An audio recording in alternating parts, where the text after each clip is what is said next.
तभी आज जो हम चर्चा करेंगे वो रावल शाखा के अंतिम शासक रावल है रतन सिंह के बारे में पढ़ना है। किसके बारे में? रावल है रतन सिंह।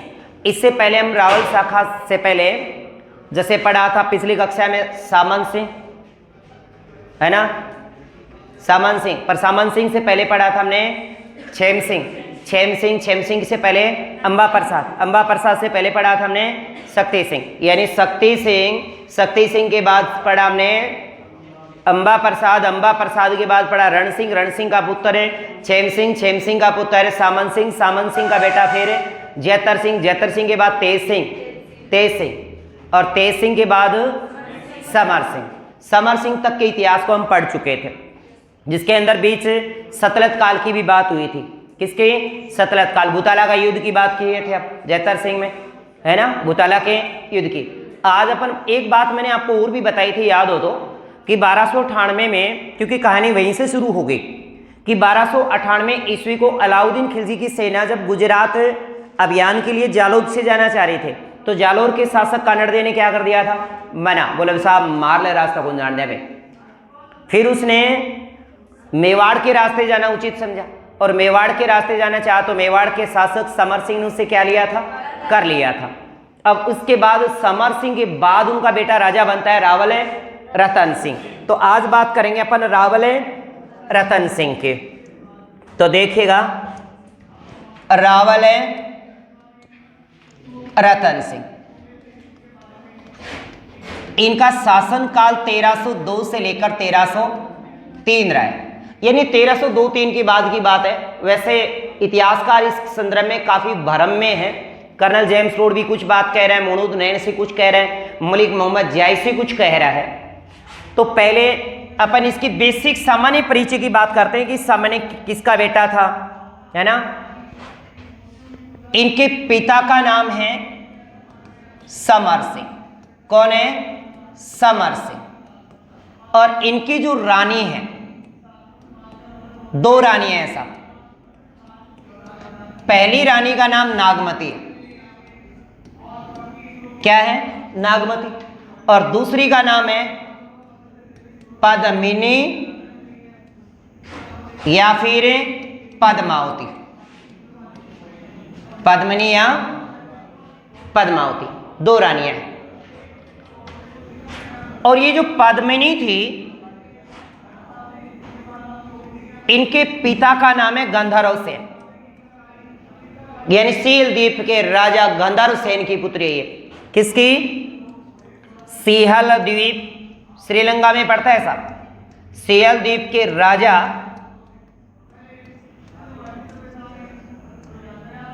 गंधर्व सेन, पिता हैं सील द्वीप के राजा गंधर्व सेन और इनकी माता का नाम चंपावती है। कौन थी? चंपावती। इनकी माता का नाम चंपावती है। अब इसके रावल रतन सिंह और अलाउद्दीन खिलजी के बीच विवाद के कारण क्या थे? किस कारण से अलाउद्दीन खिलजी ने चित्तौड़ पर आक्रमण किया? क्या रीजन था ऐसा कि रावल रतन सिंह के साथ उसको युद्ध करना पड़ा, है ना। तो ऐसे कौन कौन से रीजन हैं जिसमें रावल रतन सिंह और अलाउद्दीन खिलजी के बीच विवाद बने? तो पहला जो रीजन माने अपने, अगर कई बार पेपर थ्योरी में आ जाता है कि निम्न में से कौन सा कारण नहीं था, निम्न में से कौन सा कारण नहीं था, अलाउद्दीन खिलजी और रावल रतन सिंह के बीच विवाद के निम्न में से कारण नहीं है। पहले अपन थोड़ा कारण के बारे में जान लेते हैं और फिर पढ़ेंगे अपन इनकी डिटेल से कहानी, है ना। तो ध्यान से सुनो। रावल रतन सिंह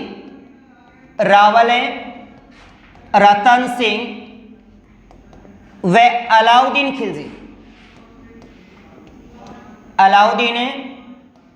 खिलजी के बीच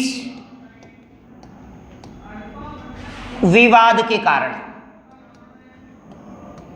क्या कारण है विवाद का? विवाद का पहला जो कारण था वो इनके पिता वाला था कि इनके पिता समर सिंह के द्वारा अलाउद्दीन खिलजी से कर वसूलना। पहला कारण था कि पिता समर सिंह द्वारा खिलजी से कर वसूलना। खिलजी का मतलब यहां पे अलाउद्दीन खिलजी की बात कर रहा हूं, खिलजी से कर वसूलना, पहला कारण यह था। दूसरा कारण यह माना गया कि मेवाड़ जो था सामरिक और व्यापारिक दृष्टि से महत्वपूर्ण था, सामरिक दृष्टि से और व्यापारिक दृष्टि से क्या था, महत्वपूर्ण।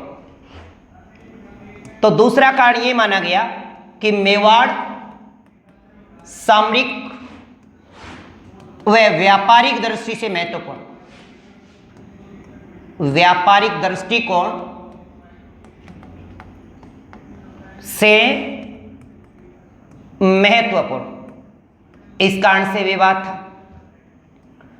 तीसरा कारण और भी माना गया है, और तीसरा कारण यह है कि एक हिंदू शासक था, कि रावल रतन सिंह क्या एक है, हिंदू शासक, जबकि अलाउद्दीन खिलजी तो हिंदू विरोधी रहे। तो रतन सिंह का हिंदू शासक होना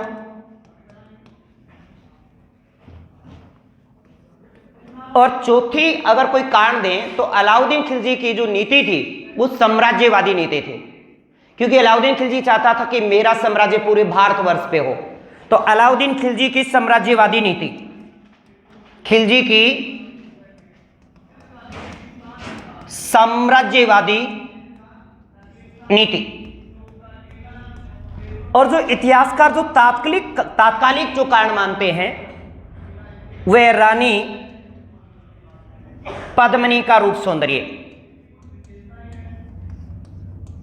रानी पद्मिनी का रूप सौंदर्य। ये मोटे तौर पे 5 कारण हैं।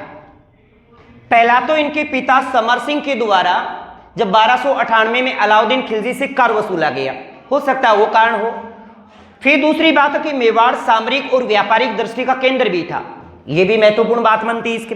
हो सकता है कि रावल रतन सिंह उस समय हिंदू शासक थे, जबकि खिलजी हिंदू विरोधी थे, और खिलजी की जो साम्राज्यवादी नीति के बीच हिंदू शासक है बीच में रोड़ा के काम करते थे। और तात्कालिक कारण में रानी पद्मिनी के रूप सौंदर्य की बात आती है। ये 5 कारण है, मोटे तौर पे ये 5 कारण है। हो सकता है कि आजकल पेपर थ्योरी में बहुत आ रहा है, थ्योरी में पेपर आए तो हो सकता है आपसे पूछे कि रावल रतन सिंह और अलाउद्दीन खिलजी के बीच विवाद का कारण निम्न में से नहीं है, निम्न में से नहीं है। तो पहली तो अलाउद्दीन खिलजी की साम्राज्यवादी नीति थी, रावल रतन सिंह का हिंदू शासक होना था, मेवाड़ का सामरिक और व्यापारिक दृष्टि से महत्वपूर्ण होना था, और इनके पिता के द्वारा कर वसूला जाना था। और तात्कालिक जो कारण था वो था रानी पद्मिनी के रूप सौंदर्य की बात। हो सकता है ऐसा हुआ हो। इस बात को कि रानी पद्मिनी के रूप सौंदर्य से प्रभावित है, इस बात को मलिक मोहम्मद जायसी 1540 में लिखते हैं। मलिक मोहम्मद जायसी, मलिक मोहम्मद जायसी जो शेरशाह सूरी के समकालीन है, अफगान शासक शेरशाह सूरी, जिसने एक पुस्तक लिखी थी मलिक मोहम्मद जायसी ने, पद्मावत। कौन सी पुस्तक? पद्मावत। 1540 इसमें पद्मावत पुस्तक लिखी जिसकी भाषा अवधी है। उस किताब में क्या कहा गया है उसी की थोड़ी बात कर लेते हैं अपन। देख, बात करते हैं पद्मावत ग्रंथ की। किसकी? पद्मावत ग्रंथ। ये पद्मावत ग्रंथ लिखा किसने? तो ये पद्मावत ग्रंथ लिखा है मलिक मोहम्मद जायसी ने। किसने लिखा है? मलिक मोहम्मद जायसी। और ये जो मलिक मोहम्मद जायसी हैं ये शेरशाह सूरी के समकालीन हैं। मतलब उस समय दिल्ली का बादशाह जो था अफगान शासक शेरशाह सूरी था। तो किसके समकालीन है? शेरशाह सूरी, शेरशाह सूरी के समकालीन, समकालीन, ये बात याद रखना। और मलिक मोहम्मद जायसी ने जो पुस्तक लिखी थी, ये जो ग्रंथ लिखा था पद्मावत, ये ग्रंथ लिखा है 1540 ईस्वी को। याद रखिए पेपर में तिथि पूछी जा चुकी है। मलिक मोहम्मद जायसी ने जो 1540 में जो ग्रंथ लिखा है पद्मावत, इस पद्मावत ग्रंथ की जो भाषा है, भाषा है अवधी। कौन सी भाषा है? अवधी भाषा है साहब, अवधी भी बड़ी आएगी साहब। भाषा अवधि है। और इसके अंदर जो उल्लेख है, उल्लेख वो किस रानी की चर्चा है साहब? पद्मिनी की नहीं है, पद्मावती का है। याद रखेगा, मलिक मोहम्मद जायसी ने पद्मावत ग्रंथ में मेवाड़ की किस रानी का उल्लेख किया है? तो रानी का नाम है पद्मावती। पद्मिनी नहीं, पद्मावत नहीं, पद्मावती। ठीक है ना? अच्छा क्वेश्चन बनेगा ये। इसके अंदर है मेवाड़ की राजकुमारी पद्मावती का उल्लेख, पद्मावती का उल्लेख, मेवाड़ की राजकुमारी पद्मावती का उल्लेख है। पेपर में आपसे पूछ लिया जाए कि मलिक मोहम्मद जायसी के ग्रंथ पद्मावत में किस रानी का उल्लेख है, तो आपको ऑप्शन देता है, देखिएगा, पद्मावत। ऑप्शन बी लिखता है पद्मिनी, ऑप्शन सी में लिखता है पद्ममणि, ऑप्शन डी में लिखता है पद्मावती, ऑप्शन डी पद्मावती। पद्मावत, पद्मिनी, पद्ममणि, पद्मावती। तो क्या करोगे आप? ऑप्शन है डी लॉक करेंगे। अब क्या घटना है इसके अंदर, और इस पद्मावत ग्रंथ में जो लिखी गई बातें हैं उसका समर्थन कौन करता है? उसका समर्थन कौन करता है? यानी पद्मावत ग्रंथ की जो हम बातें करेंगे अभी, उस ग्रंथ में जो बातें लिखी गई हैं उनका समर्थन कौन करता है? एक राजस्थान का दरबारी विद्वान राजा जसवंत सिंह प्रथम का, जिसका नाम मुणोद नैनसी, जिसे राजस्थान का अबुल फजल कहा जाता है, जिसने मारवाड़ परगना री विगत लिखी थी, नैनसी री ख्यात लिखी थी। और दूसरे कर्नल जेम्स टोड, जिसे घोड़े वाला बाबा राजस्थान के इतिहास का पिता कहते हैं, कर्नल जेम्स टोड। ये दो इनका समर्थन करते हैं। पद्मावत ग्रंथ के अंदर जो उल्लेख है उसका समर्थन करते हैं मोणोद नैनसी और कर्नल जेम्स टोड। दो व्यक्ति इस बात का समर्थन करते हैं। कर्नल जेम्स ने उस the annals and antiquities of Rajasthan के अंदर इस पद्मावत ग्रंथ वाली बातों को लिखा है। अपन बात करेंगे पद्मावत और इस कर्नल जेम्स टोड और मोणोद नैनसी ने क्या क्या कहा है, क्या बातें हुई होंगी। अब बात करते हैं अपन, क्योंकि सारा का सारा आज पद्मावती के व्यायाम थे शरीक हुए हो, है ना? क्यों? मैंने बोला था कि भी शनिवार को आपको बोला था कि आप पद्मावती के विवाह में सारे के सारा सादर आमंत्रित हैं, कोई भी छुट्टी नहीं मारेगा। तो अभी मैं इसकी कहानी बताता हूं। कहते हैं कि पद्मावती जो थी वो एक तोता रखती थी जिसका नाम हीरामन तोता था। क्या नाम था? हीरामन तोता। हीरामन तोता आदमी की हुबहू जुबान बोलता था, और हीरामन तोता एक दिन पिंजरे से निकल करके जंगल में चला गया, और वो जंगल में किसी शिकारी के हाथ लग गया, और शिकारी ने उसे महंगे दाम पर किसी ब्राह्मण को बेच दिया। अब वहां से ब्राह्मण वो तोता लेकर के चित्तौड़ आ रहा था साहब, चित्तौड़ आ गया, और चित्तौड़ दूर के आगे से जा ही रहा था कि ये तोता आदमी की हुबहू जवानी बोलता है। कोतवाल ने सोचा यार, उस किले के अंदर जो दरबारी आगे किलेदार था उसने सोचा कि क्यों ना महाराज से भी बात कर ली जाए, ये तोता इनको पसंद आएगा, है ना, शायद हमें भी कुछ मिल जाए। तो वो तोता उसे ब्राह्मण से रावल रतन सिंह ले लेते हैं। कहते हैं कि रावल रतन सिंह देखने सोए हुए थे, तोता उसकी जुबानी बोलता है, पद्मिनी के रूप सुंदरी की चर्चा करता है। मुझे तो ये समझ में नहीं आ रहा कि यार तोता महिला के रूप सुंदरी की चर्चा कैसे की होगी, और की होगी तो अपनी जुबान में कैसे की होगी, पर बात का लिखा हुआ है तो अपन मान लेते हैं ऐसा हुआ होगा। तोते भी बोले होंगे, क्योंकि आजकल इंसान भी तोते की जुबानी बोलते हैं, कि जैसे बोला जाता है वैसे ही बोलते हैं कि बोल हैं, सुबह उठते ही गुड मॉर्निंग, जुबान फिक्स है, शाम को गुड इवनिंग, तो तोते की जुबान है ये। अब क्या हुआ, इस रूप सुंदरी की बात सुन करके रावल रतन सिंह के दिमाग में भी उस पद्मिनी को देखने की विचार आया, और अपनी रानी नागमती को कह दिया कि तू यहां रहे, अपन चले। अब यहां पे देखो शासनकाल में हम 2 ही साल की बात की है। अब कहते हैं कि सीलदीप चला गया, सीलदीप श्रीलंका में पड़ता है, सीलदीप जाकर के योगी का वेश धारण कर लिया। किसका? योगी का वेश धारण करता है, और जाकर के उस गंधर्व सेन के दरबार में चला जाता है और पद्मिनी से भिक्षा पाने की जिद कर लेता है। पद्मिनी भिक्षा डालती है, पद्मिनी को देखते ही पहली बार ऐसे स्टेच्यू हो गया। स्टेच्यू समझ रहे हो? पद्मिनी को देखते ही रावल रतन सिंह स्टेच्यू घायल हो गया साहब। क्या हो गया? घायल। अब क्या है कि रोजाना उसकी तो आदत जाना, यानी पद्मिनी को देख के ही खाना खाना है साहब। अब रोज जावे, पद्मिनी ने देख के वापिस आ जावे। अया कहे 11 साल हो गया। ले भाई, कितना साल? बंदे 11 साल काट दिया। रोजाना देख के आवे, भिक्षा ले आवे, देख के आवे और भिक्षा ले आवे। कहते हैं एक दिन बेचारे की सबर की घड़ी टूट गई और कह दिया कि मुझसे शादी करोगी, और अपना नाम राजा बताता कि भाई मैं राजा हूं। पद्मिनी सोची देख मोड़ी रोज की भिक्षा मांगा, आज मेरे को मैं राजा हूं। बड़ी भौचक्की हुई पद्मिनी, और पद्मिनी ने सारा वृत्तांत अपने पिताश्री को सुना दिया कि पापा आज तो गजब हो गयो। बोले कि बेटा यहाँ कया मुँह लटका रखे? बोले पापा एक रोज की मोड़ी आवे और मोड़ी दाना रोज डालू। आज मुझे मुझसे शादी करेगी, अपने आप को राजा नहीं बतावेगा, राजा हूं क्या मैं तो हैरान हूं मोडन देख के। अगर वो मोडू मेरे सामने आ जाए तो मोड़ी के आज खैर नहीं। गंधर्व सेन ने कहा कि भाई ऐसा हुआ तो राज्य के जितने भी योगी हैं उनको बंदी बना लिया जाए। अब कहे कि मोडिया ने क्या कर लिया? बंदी बना लिया। सारा मुड्डा की हालांकि मोडिया का पड़ना गया जूत। अब ये बात है रावल रतन सिंह को भी पता चल रहा है कि तेरे वजह से, छोटी तेरी गलती से, और सारा मोडिया पिटना गया। रावल रतन सिंह चला गया दरबार में और सारा वृत्तांत बताया, साहब मैं चित्तौड़ का राजा रावल रतन सिंह हूँ और आपकी पुत्री से था प्रेम करता हूँ। 11 साल हो गया साहब देखता, कदम तो हिम्मत टूटे ही सा। तो गंधर्व सेन ने सोचा यार गजब बात है, इतना प्रेम तो मैं भी नहीं करता जितना कि ये करता अपने। तो उसी दौरान क्या कर दिया, पद्मिनी से गंधर्व सेन ने विवाह कर दिया। पद्मिनी का गंधर्व सेन ने रावल रतन सिंह से विवाह कर दिया। अब रावल रतन सिंह पद्मिनी को लेकर के चित्तौड़ आ गए।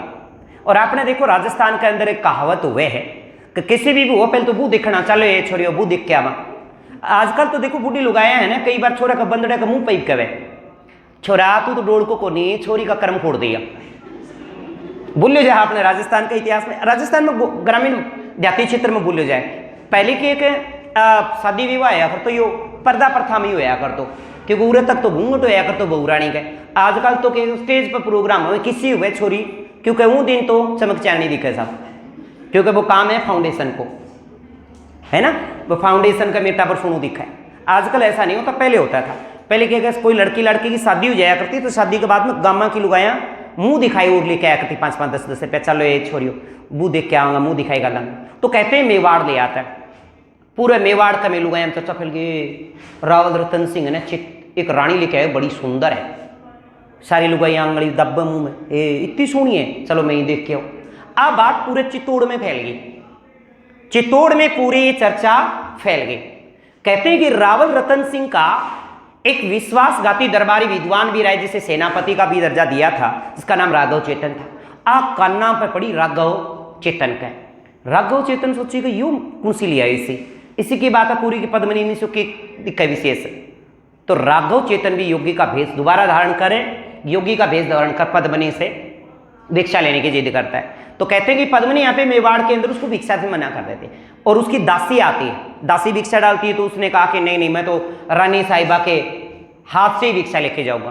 तो कहते हैं कि उस राघव चेतन ने पहली बार पद्मिनी को देखा तो वही हाल हुआ जो रावल रतन सिंह का, वह कटोरो हाथ में और पद्मिनी का नहीं मुंह पड़ा ना करूं। दिमाग में बट्ठे से चाली, क्योंकि इस राघव चेतन को दरबार से बेइज्जत करके रावल रतन सिंह ने कभी निकाला था, और उसके दिमाग में चल रहा था कि अब बदलू लेने को मौका है।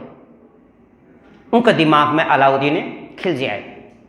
सोचो वो खिलजी है मामले में थोड़ा अग्रणी है ना, खिलजी क्योंकि रानियों के बहुत से दक्षिणी भारत में उन्होंने आक्रमण किए हैं। तो आक्रमण करने के बाद जो जीत जाता था, या राजा जो हार जाता था, और अपने जीत के बदले में वहां की रानियां ले आता था साथ। और ए मामले में अलाउद्दीन खिलजी सबसे अवगत।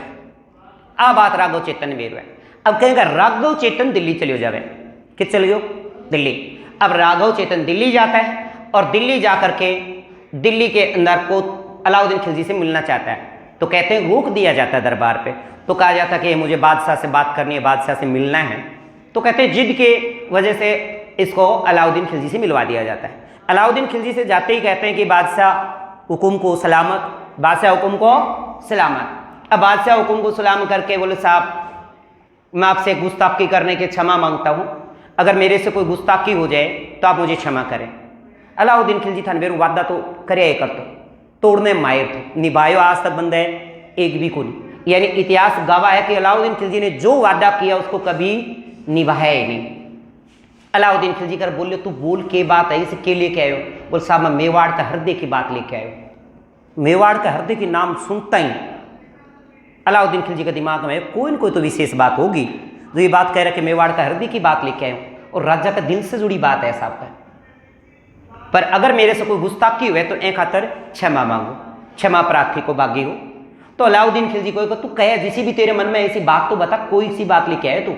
बोल साहब रावल रतन सिंह एक रानी से शादी करके लाए जिसका नाम पद्मनी या पद्मावती है और वह रूप की धनी ऐसा शास्त्रार्थ को ज्ञान रखा, युद्ध नीति में निपुण ऐसा, सारी विधियों से पूर्ण है वो महिला। अमीर खुसरो खड़े, अमीर खुसरो बोले रहे अपन ढूंढ ढूंढ के ले आया हाँ अपन यहाँ से ज़्यादा सुनी बतावे हो तो कि आप अपन हम दिखने में फसर होगी के। तो अलाउद्दीन खिलजी को रूप सुंदरी की चर्चा राघव चेतन बताया था। बंदन रात में नींद क्यों आवे और रात ने ही सपने में के चलना की पद्मावती। दिन गया अमीर खुसरो कह रहा संदेश भेज और दिल्ली देने की बात कर और उन्हें रावल रतन सिंह ने कहकर दिल्ली ले ले बदले में तेरी घराड़ी रानी दे दे। कहते हैं कि संदेश भेजा, संदेश में फरमान लिखवा दिया कि साहब आप दिल्ली के आधी हुकूमत दे दी जाएगी, आप अपनी रानी को हमें सुपुर्द कर दें। बताओ आपकी लुगाई कहें दे दे कोई दे दे के हैं?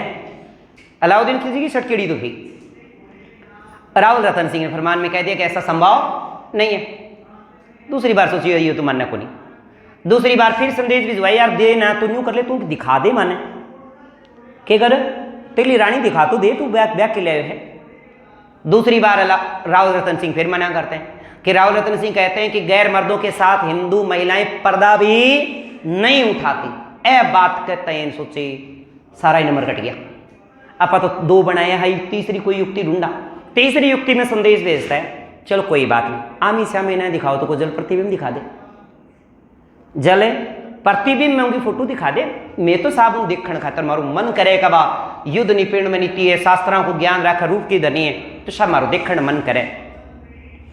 तो कहे रावल रतन सिंह इस बात को मान लेता है और रावल रतन सिंह तीसरी बात से सहमत हो जाता है कि भाई रानी साहिबा के जल प्रतिबिंब में चित्र दिखा दिया जाएगा।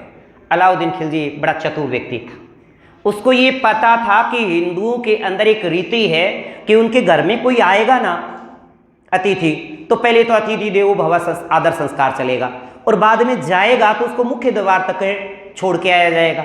ये बात अलाउद्दीन खिलजी भली बाती जानता था। अलाउद्दीन खिलजी दिल्ली से चला तो बस उसके तो दिल में सपने ही सपने कि आपता नापन के लेके आनी है, पद्मावती ने लेके आनी है।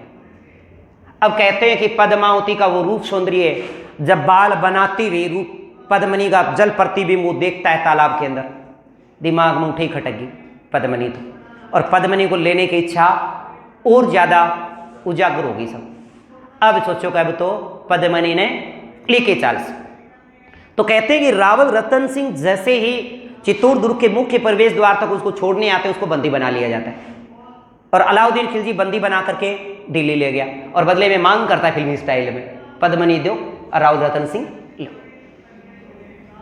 अब पद्मनी ने भी सोचा यार ये तो बड़ा पंगा पा लिया, ठीक थी उड़ गंदर से इनका अपना पप्पा का उड़ बैठा उड़ा के न्यू कहे एक तो एक कही थी वो न्यू का मन न दे कही है को नहीं जहाँ कई बार टाबर बस में भी कही बना दे है ना, बस कभी बैठे हो को नहीं है पापा बगल वाला ने भी मम्मी का वह ना बेटा मम्मा होता ही है भाई प्राय बस में नहीं होता, छोटा बनना है भाई मतलब 2-1.5 साल का तो उसको बोलना आता है पापा मम्मा तो बना देता पता नहीं किस किस की बनाई होगी उसने। अब कहते हैं कि रानी पद्मनी बड़ी चतुर थी और युद्ध नीति में निपुण भी थी। उसने फरमान लिखवाया और फरमान में दिल्ली भिजवा दिया अलाउद्दीन खिलजी के साथ कि अलाउद्दीन खिलजी को कहा कि मैं मेरी सहेलियों के साथ 1600 पालकियों के साथ दिल्ली आऊँगी और सदा आपके हो जाऊँगी। इतने कहते हैं अलाउद्दीन खिलजी का तो बस ओ बड़ो, वो तो बिना झगड़े ही काम चलना आगे।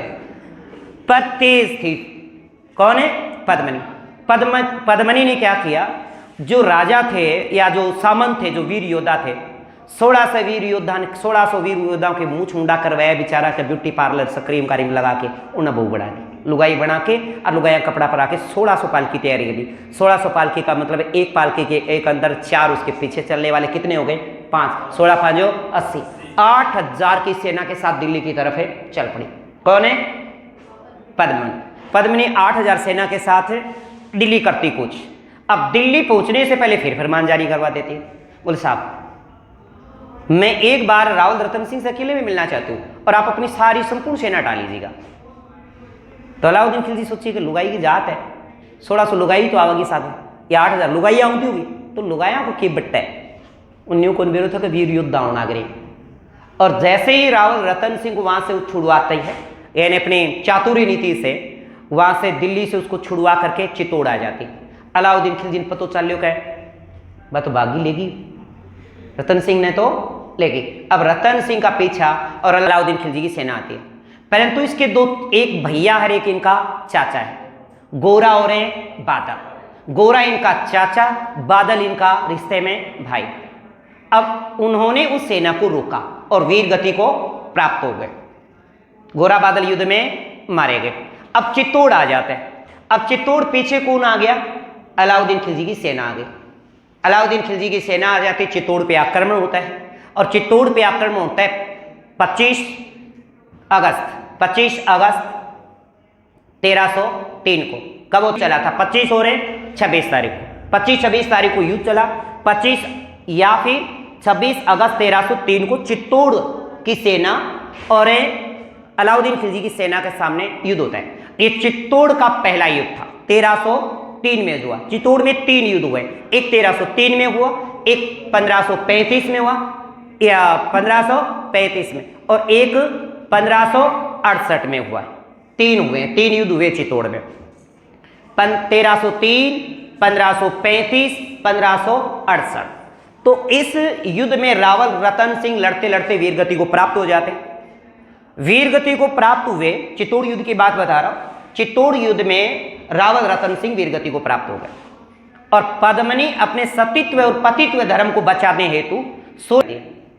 अब अलाउद्दीन खिलजी जिसके कारण आया था और जिसके लिए युद्ध कर रहा था वो कुछ बचा ही नहीं। अब आग बबूला हो गया।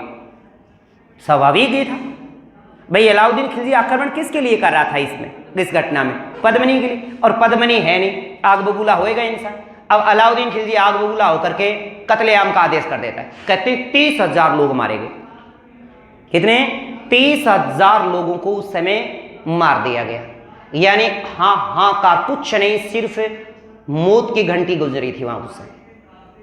चित्तौड़ अब अधिकार में हो जाता है अलाउद्दीन खिलजी के, और चित्तौड़ का वहां का अपना बेटे को प्रशासक बना देता है जिसका नाम है खिज्जर खां। अलाउद्दीन खिलजी का एक बेटा है जिसका नाम खिज्जर खां है। खिज्जर खां को वहां का प्रशासक बना दिया। अलाउद्दीन खिलजी ने अपने पुत्र खिज्जर खां को वहां का प्रशासक बनाया। थोड़ा निकम्मा था पापा की तरह ही खिज्जर खां। और इस चित्तौड़ का नाम भी बदल दिया अलाउद्दीन खिलजी ने, नाम कर दिया खिजराबाद। चित्तौड़ का नाम बदल करके खिजराबाद कर दिया। और पद्मनी अब यहाँ पे क्या और कर लेती है? पद्मनी यहाँ क्या करती है? जोहर करती है। अब ये राजस्थान के इतिहास में सबसे पवित्र जोहर माना जाता है। राजस्थान के इतिहास में सबसे पवित्र जोहर। और चित्तौड़ के अंदर जोहर मेला भी बढ़ता है चैत्र शुक्ल एकादशी को। चैत्र शुक्ल एकादशी को चित्तौड़ का जो दूसरा शाखा हुआ था 1535, उसी उपलक्ष्य में वहां पे चित्तौड़ में एक जोहर मेला बढ़ता है चैत्र शुक्ल एकादशी को। अब कहते हैं कि खिज्जर खां यहाँ के प्रशासक होते हैं। यहाँ पे प्रशासन थोड़ा सा अलग से हिंदू जाति के विरोधी थे। उसने क्या किया? देवी देवताओं की मूर्तियां तुड़वाई। खिज्जर खां जो थे उसने देवी देवताओं की मूर्तियां तुड़वा करके एक नदी जाती है जिसका नाम है गंभीरी नदी। गंभीरी नदी के ऊपर पुल बनवा दिया। यानी मंदिरों को तुड़वा करके, उनकी मूर्तियों को तुड़वा करके वो पुल के अंदर लगवा दिया। अगर ऐसा नहीं हुआ होता और राजस्थान के इतिहास में वो आज अभिलेख मिल गए होते तो राजस्थान का इतिहास कुछ आज अलग होता। खिज्जर खां ने वो सारी बातें वहां पे तुड़वा करके इतिहास को यानी जो शिलालेख लिखे थे, मंदिर लिखे बने हुए थे, उनको तुड़वा करके एक पुल में दबवा दिया। और ये उल्लेख मिलता है थाई पीर की दरगाह में। थाई पीर की दरगाह 1325 में लिखी थी, 1325। अब कहते हैं कि चित्तौड़ की यहाँ पे जनता इसकी विरोधी हो गई। अलाउद्दीन खिलजी के पुत्र है खिजर खां की विरोध करने लगे। अलाउद्दीन खिलजी को दिल्ली में पता चलता है कि बेटे को तोड़े पारे पड़े को नहीं, तो बन के करो। उसी दौरान एक घटना घटती है कन्नड़ के साथ 1311-12 में। 1311-12 में कन्नड़ के साथ जालोर का युद्ध होता है और कन्नड़ उस युद्ध में मारा जाता है। तो कन्नड़ का एक भाई था जिसका नाम मालदेव सोनगरा था, जिसे मुछला मालदेव कहते हैं। मुछला मालदेव, वो मुछला मालदेव अलाउद्दीन खिलजी की अधीनता स्वीकार करता है और उसी मुछला मालदेव को चित्तौड़ का बाद में प्रशासक बना देता है। 1313 ईस्वी को चित्तौड़ का प्रशासक खिजर खां के स्थान पर अलाउद्दीन खिलजी ने मालदेव सोनगरा उर्फ मुछला मालदेव, जो कन्नड़ का भाई था, उसको बना दिया।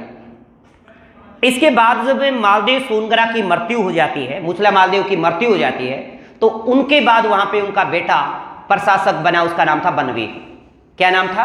बनवीर। बाद में प्रशासक बनवीर होता है और इसके बाद बनवीर को हटाकर राणा शाखा या सिसोदिया शाखा की राणा हमीर यहाँ पे शुरुआत करता है और अगली शाखा फिर शुरू हो जाती है सिसोदिया शाखा। अब कुछ विशेष बात, जैसे मैंने कहानी बताई है, कहानी तो लिखने की जरूरत नहीं है, आपको इतना ही ध्यान रखना कि पद्मिनी किसकी रानी है, पद्मावत में कौन सी रानी का उल्लेख है, किस नाम से है पद्मावत में, तो पद्मनी के नाम से नहीं है, पद्मावती के नाम से। तो ये बातें याद रहेंगी। मलिक मोहम्मद जायसी के ग्रंथ की बातें याद रहेंगी। अब अपन देखो पद्मनी महल की बात कर लेते हैं बीच के अंदर थोड़ा सा। किसकी? पद्मनी महल। पद्मनी महल चित्तौड़ में है। पद्मनी महल कहाँ है? चित्तौड़। पद्मनी महल चित्तौड़ में है। और इनके दो सेना नायक थे, सेनापति रावल रतन सिंह के, जो वीर गति को प्राप्त हुए, एक गोरा और एक है बादल। ये चाचा और ये उसका पद्मनी का भाई। ये पद्मनी का चाचा है, ये पद्मनी का भाई है, गोरा बादल। यहां पे एक बात और ध्यान रखनी, एक करती है गोरा बादल री चौपाई। गोरा बादल री चौपाई एक कृति है सब, हेम रतन सूरी की है।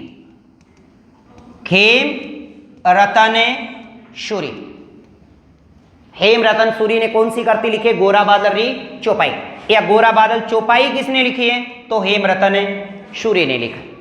अब अलाउद्दीन खिलजी को जो पद्मिनी के रूप सुंदरी के बारे में बताता उसका नाम क्या है? राघव चेतन। तो रावल रतन सिंह का विश्वासघाती कौन था? अलाउद्दीन खिलजी को वो पद्मिनी की घटना बताई किसने थी? पद्मिनी के बारे में किसने बताया था? राघव चेतन ने। तो रावल रतन सिंह का विश्वासघाती कौन है? रावल रतन सिंह का विश्वासघाती, यानी उसके साथ विश्वासघात किया था।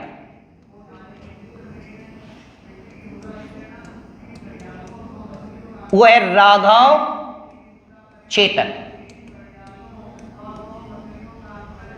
राघव चेतन, राघव चेतन विश्वासघात करता है और सारी पद्मिनी के सारे रूप, पद्मिनी के रूप सौंदर्य, चातुर्य, युद्ध नीति, शास्त्रार्थ ज्ञान की बातें अलाउद्दीन खिलजी को बताता है। और अलाउद्दीन खिलजी को वो कहा था ना कि भी तेरी रानी एक तरफ, सारी तेरी बेगम, सारी बेगम एक तरफ और पद्मिनी को रूप एक तरफ। बात ज्यादा सिद्धि ही अलाउद्दीन खिलजी। अलाउद्दीन खिलजी को राघव चेतन ने कहा था कि आपकी बेगमों का रूप सुंदरी तो एक तरफ सारियों को, और पद्मिनी का रूप सुंदरी एक तरफ। तब अमीर खुसरो ने कही रापा तो छांट छाट के ले आया, आकड़ रहेगी। तो बेचारे को सपने आने लग जाते है ना। तो रावल रतन सिंह का विश्वासघाती सेनापति राघव चेतन, याद रहेगी बात, राघव चेतन। इसके बाद मैंने कहा कि रावल रतन सिंह को छल से अलाउद्दीन खिलजी बंदी बना लेता है। अलाउद्दीन खिलजी क्या करता है? बंदी बनाता है। हमें इससे कोई लेना देना नहीं है, कोई लेना देना इससे नहीं है। 1600 पालकियों के साथ पद्मनी रावल रतन सिंह को छुड़वाती है। ये बात आपको याद रखनी है।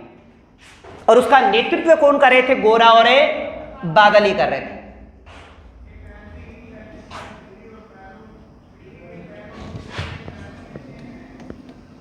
पद्मिनी या पद्मावती। पर मलिक मोहम्मद जायसी के ग्रंथ में नाम क्या है? पद्मावती। पद्मावती ने 1600 पालकियों के साथ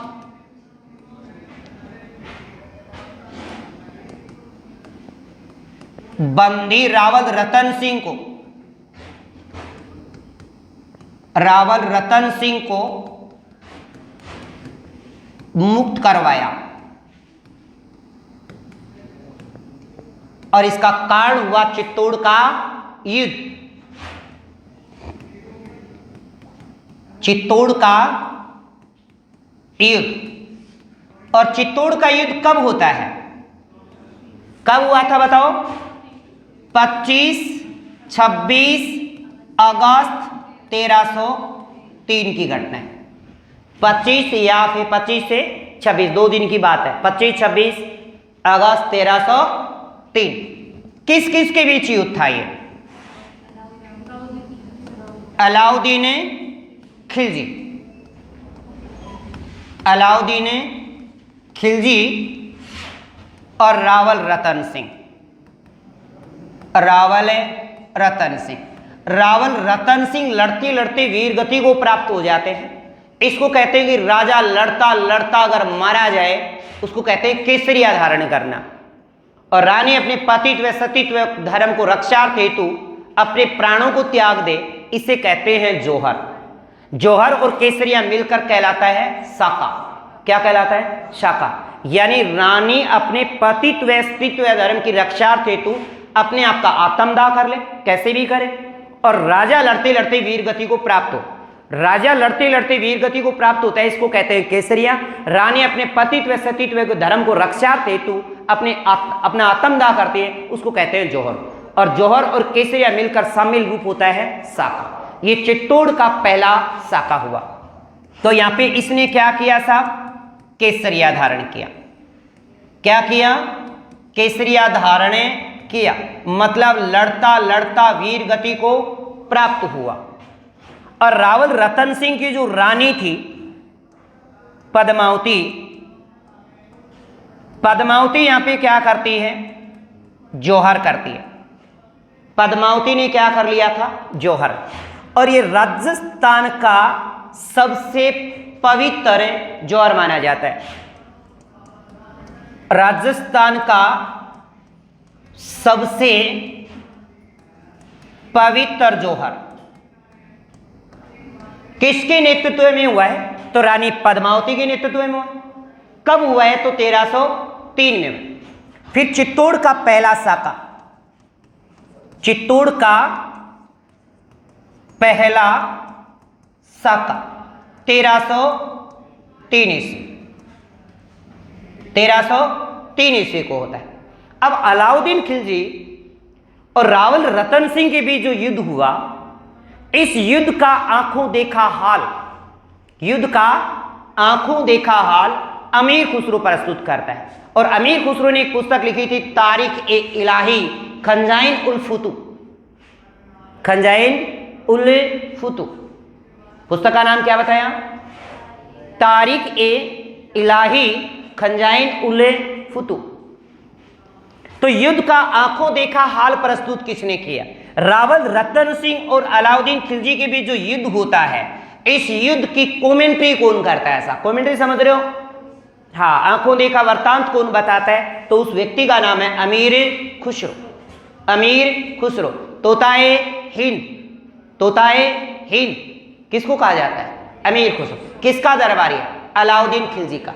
अलाउद्दीन खिलजी का एक दरबारी था जिसका नाम अमीर खुसरो था। उसने युद्ध का आंखों देखा वृत्तांत दिया तारीख ए इलाही या फिर खंजाइन उल फुतू में।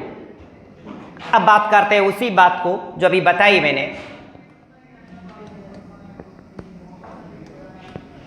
युद्ध का आंखों देखा हाल, युद्ध का आंखों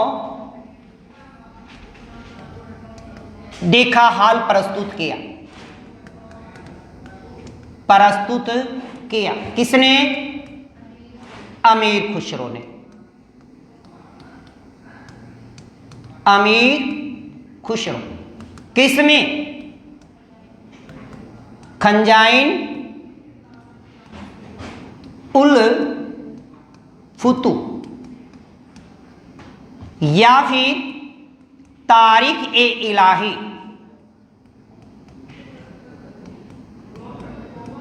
तारीख ए इलाही में। तो युद्ध का आंखों देखा हाल प्रस्तुत किया अमीर खुसरो ने, किस पुस्तक में किया है? तो वह खंजाइन उल फुतू या फिर तारीख ए इलाही, तारीख ए इलाही में प्रस्तुत किया है। याद रहेगी बात। अगली बात देखो, मैंने आपको एक बात बताई कि जब चित्तौड़ दुर्ग जीत लिया जाता है, अलाउद्दीन खिलजी यहाँ पे कत्ले आम शुरू करता है, 30,000 लोगों को मार देता है, 1600 महिलाओं के साथ पद्मिनी जोहर करती है। ये बातें कभी पेपर में नहीं पूछते कि कितनी महिलाओं ने जोर किया, कितने लोगों का कत्लेआम किया, ये कभी नहीं पूछते। कभी पूछा आपसे कि चित्तौड़ के युद्ध के बारे में सविस्तार समझाइए, क्या जानते हैं? ऐसा आया कभी पेपर में? ऑब्जेक्टिव पेपर में ऐसे पूछते हैं क्या कि सविस्तार समझाइए? ऑब्जेक्टिव ऐसा फैक्ट आते हैं, पर हाँ फैक्ट आपको याद होने चाहिए। इसके बाद अलाउद्दीन खिलजी ने चित्तौड़ का प्रशासक किसको बनाया? खिलजी ने चित्तौड़ का प्रशासक बनाया। किसको बनाया बताओ? अपने पुत्र खिज्जर, खिज्जर खां। नाम क्या था? खिज्जर खां।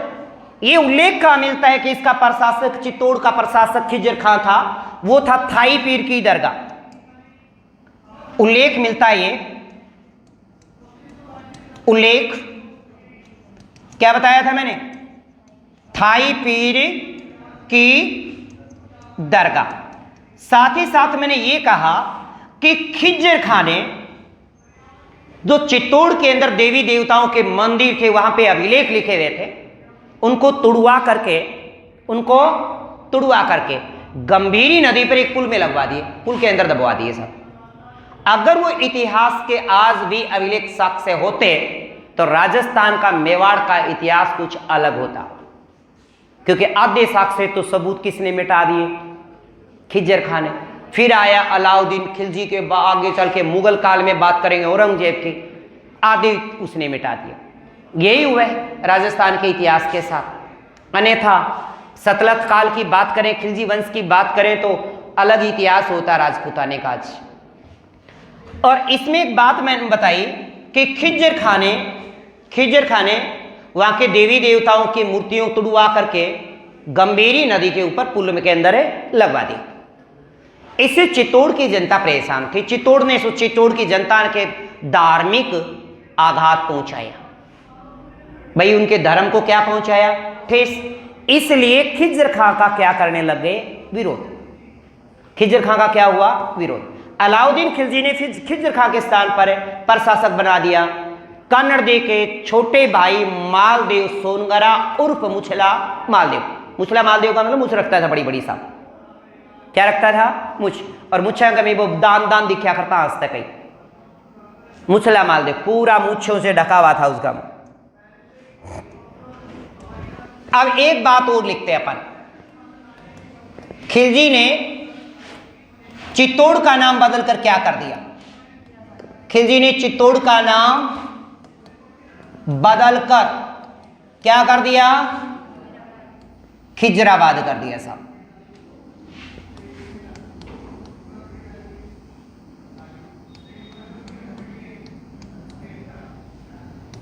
खिजराबाद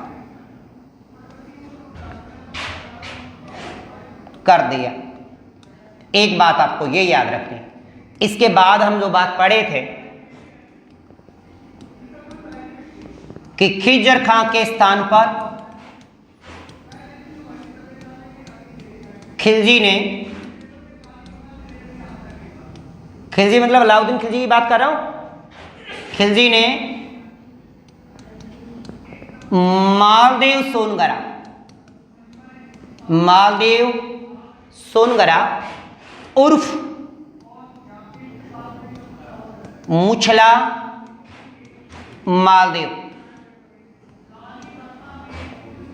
को प्रशासक बनाया, को प्रशासक बनाया।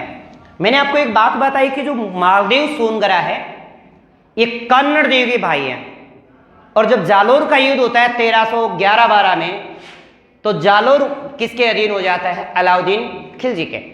और जालोर जब अलाउद्दीन खिलजी के अधिकार में आ जाता है, अधिकार क्षेत्र में, तो उसके छोटे भाई मालदेव सोनगरा अलाउद्दीन खिलजी की अधीनता स्वीकार कर लेते हैं और अलाउद्दीन खिलजी की शरण में चले जाते हैं। फिर उसी मालदेव सोनगरा को चित्तौड़ का प्रशासक बना देता अपने पुत्र खिज्जर खां के स्थान पे। किसके स्थान पे? खिज्जर खां के स्थान पे। फिर मैंने बताया कि इस खिज्जर खां के बाद मालदेव बना, और मालदेव के बाद जो प्रशासक बना है वो बनवीर बना है। कौन है? बनवीर। तो चित्तौड़ युद्ध के बाद जो प्रशासक बने, पहले खिज्जर खां, खिज्जर खां के बाद मालदेव सोनगरा, और मालदेव सोनगरा के बाद बने हैं बनवीर। कौन है? बनवीर, जो मालदेव सोनगरा के बेटे हैं। हमने पिछली क्लास में एक बात पढ़ी थी कि छेम सिंह रण सिंह के दो बेटे हैं, एक का नाम छेम सिंह है और एक का नाम राहप है। छेम सिंह ने रावल शाखा की शुरुआत की, जबकि राहप ने सिसोदिया या राणा शाखा की शुरुआत की। अब उसी राणा शाखा का, सिसोदिया शाखा का, सिसोदा गांव का एक जमींदार या सामंत जिसका नाम हमीर था, उस हमीर ने इस बनवीर को यहां से हटा दिया और चित्तौड़ पर अधिकार कर लिया। अब चित्तौड़ में जो अगली शाखा शुरू हो जाएगी वो होगी राणा हमीर की राणा शाखा या फिर सिसोदिया शाखा।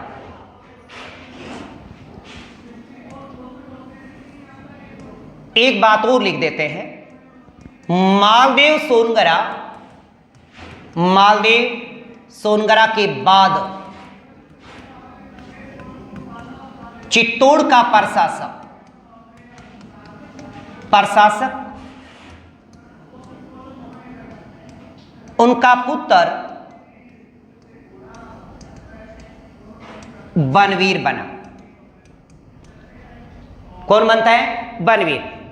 और बनवीर को यहां से हटा करके राणा हमीर चित्तौड़ पर क्या कर लेता है? अधिकार कर लेता है। और यहीं से शुरू हो जाती है राणा शाखा या सिसोदिया शाखा। और रावल शाखा का जो अंतिम शासक है वो रावल रतन सिंह था। फिर यहां पे मैंने एक बात बोली है कि राणा हमीर बनवीर को प्रशासक पद से हटाकर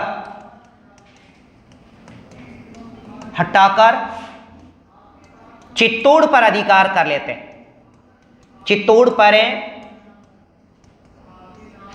अधिकार कर लेते हैं और राणा या सिसोदिया साम्राज्य की नींव रखते हैं।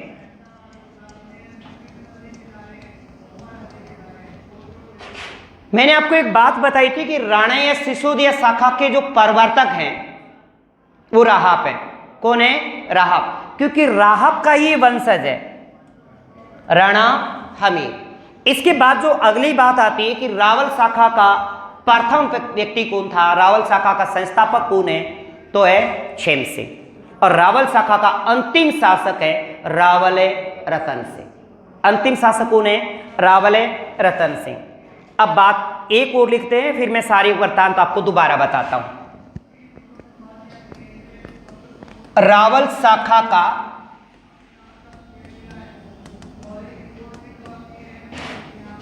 अंतिम शासक तो रावल रतन सिंह, और रावल शाखा का जो संस्थापक हुआ है